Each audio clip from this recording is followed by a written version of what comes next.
So rendering. Now you're done your composition, you're done your shot, you want to render it out to your application, whether it be Avid, Premiere Pro, Final Cut, Sony Vegas, whatever program you're using, you want to be able to get this out to it.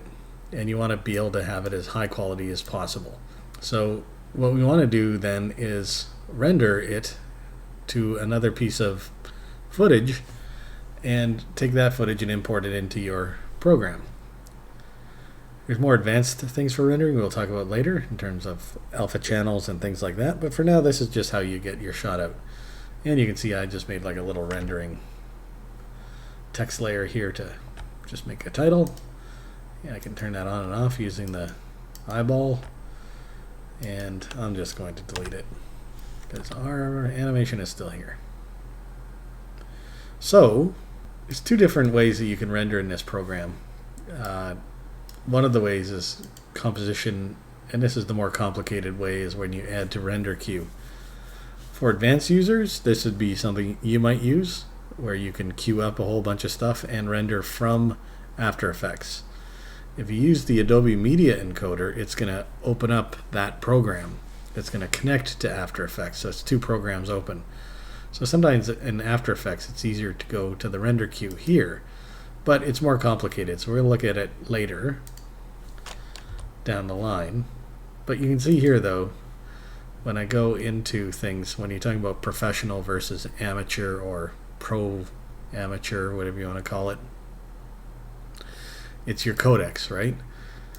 Generally you guys are using H.264 or MP4, MPEG compressed codecs for all your video. They're small files, they're easy to go over the internet, all that kind of stuff, and all the cameras generally will record in some form of MPEG. But the professional codecs, of course, are ProRes and DNX HR and DNX HD, which is Avid's own codecs. Both are fine. Avid plays nice with ProRes, it plays nice with DNX. So both of these are, the optimal ones, and then it's like how good a codec is it, basically professional. So 422 is just 8-bit, 422HQ is 10-bit, and that's the color space is 422, and then 4444 is the high. These are big files when you start rendering them out, and the reason why there's not 3, why it's not 444, the other 4 is for an alpha channel. But we'll talk about that in a later date. For those of you who are on the know, wink wink, nudge nudge, there's your alpha channel export. But the rest of you will do that further down the line. So let's use the easy way. Right down here you can see that I can go back to my here's my render queue, there's my keyframes. And I'm going to go instead, I'm going to add Media Encoder. The great thing about Media Encoder is that it has presets. So presets for YouTube, all those sort of friendly codecs that will work well on the internet. And here you don't have to work as hard at knowing everything that you need to know to get it to look proper. So you can see here, it's added it here as an H.264, and of course you can switch it to QuickTime and do what we were doing before, use ProRes, all that kind of stuff, which you do want to do when you are finishing your documentaries or short films. You'll want to use something with a better resolution, but for our purposes, we want to do something that's internet friendly. So H.264 or MP4 are both, MPEG-4 are very internet friendly. And here you have the presets. So for H.264 they have a bunch of presets. Facebook, they've got high quality,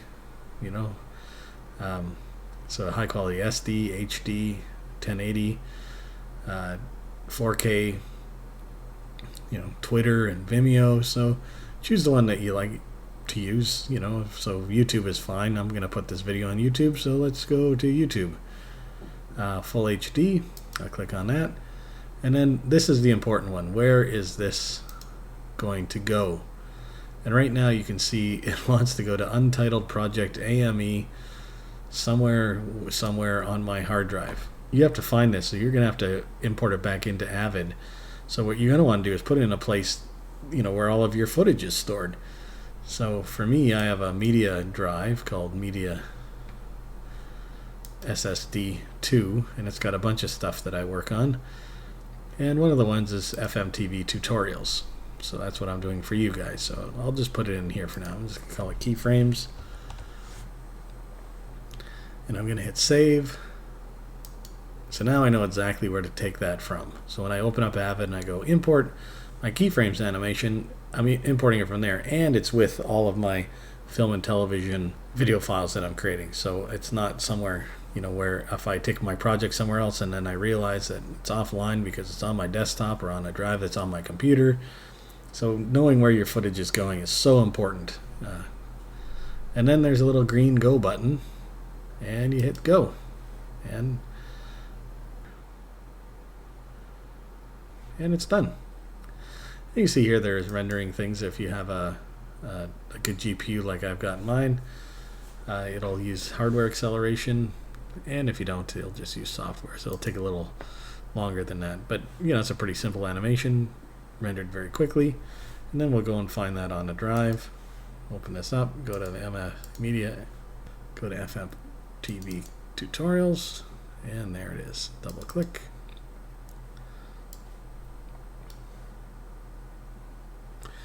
Now what's important here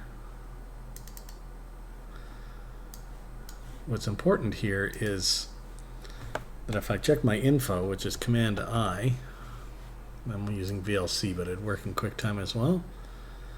It's going to tell me everything. My codec is H.264 MPEG-4, and it's 1920 by 1080. So this is a proper sized video for the YouTube video I'm making right now.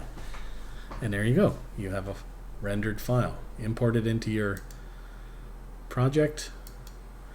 And the nice thing about a queue is you can queue up several. So if I had a bunch of compositions here, say I had 4 compositions, I can keep adding them to the render queue.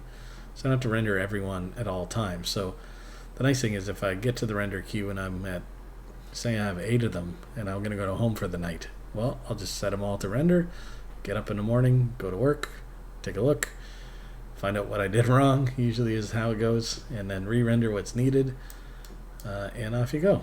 So there you go. Keyframes, rendering.